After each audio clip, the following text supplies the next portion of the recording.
That 1-1 draw against Crystal Palace means that Chelsea have only got 2 points from the possible 12 out of their last 4 matches against teams that are basically relegation threatened.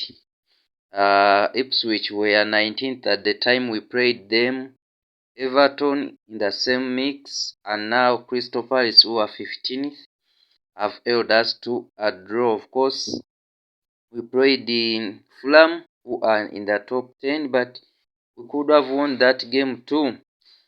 We could blame that mainly on the manager, but also on the mindset of the team. But the manager shouldn't be like excused here. He's not making substitutes. You reach time, then we not finding a second goal in these games. We either don't score at all or we not finding a second goal. We're not angry at all.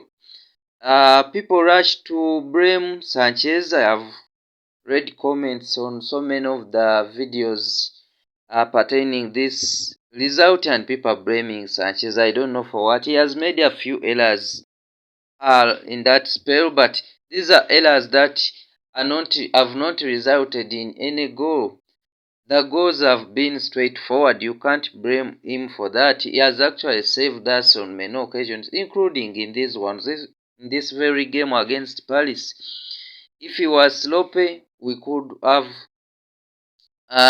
considered even before that. Palace, we had the possession, but Palace knew when to take us on the counter. They created way more. Actually, at the halftime, my analysis was that if we didn't find the solution to that, like right wing of the Crystal Palace where Cucurella was playing at our left back, they were going to punish us. Ismail Sarr was taking any edge of him, and that Muniz guy was also joining him, and at the end we paid the price.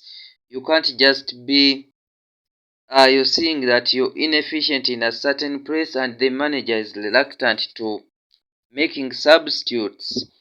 Of course, he dropped the defenders, Disasi and Tozin, and then he went for Ashempongo, partnering with Colwill, and then Gusto in right back, then Cucurella as usual, Enzo and Caicedo, Palma, Sancho, Neto, and then Jackson up front. But we can't really take away the fact that this midfield is getting tired.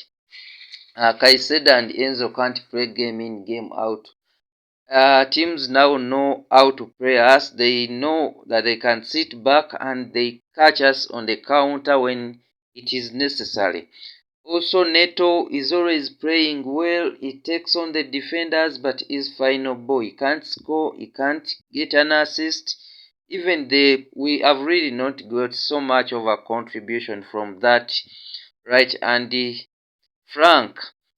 And then, so besides that, any positive we can take from the match, maybe Achempongo coming in and settling in. He has actually looked much more decent than Tozin and Disasi.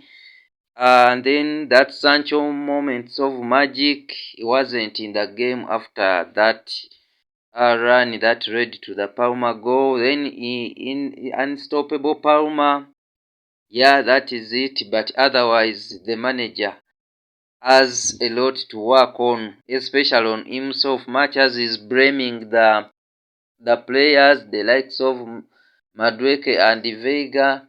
Then the defense he has always spoke, and it shows that he doesn't have confidence in it.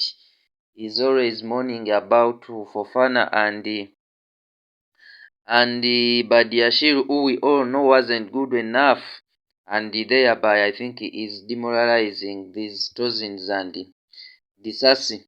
So he needs to work on himself, especially when it comes to making substitutes. We play as though we only have 1-11. When we were having Conference League, he was always bailed out, but he has been exposed when that tournament stopped. It just can't make the changes. Just because we are leading the game doesn't mean we can't make changes. You were seeing that at a certain point, we could become victims. Crystal Palace were always getting in those deadly positions, and when it mattered the most, they took advantage. They could have scored more. Of course, you can't fail to blame Jackson's. Everyone, I think Jackson especially got some chances. If he was brutal, he could have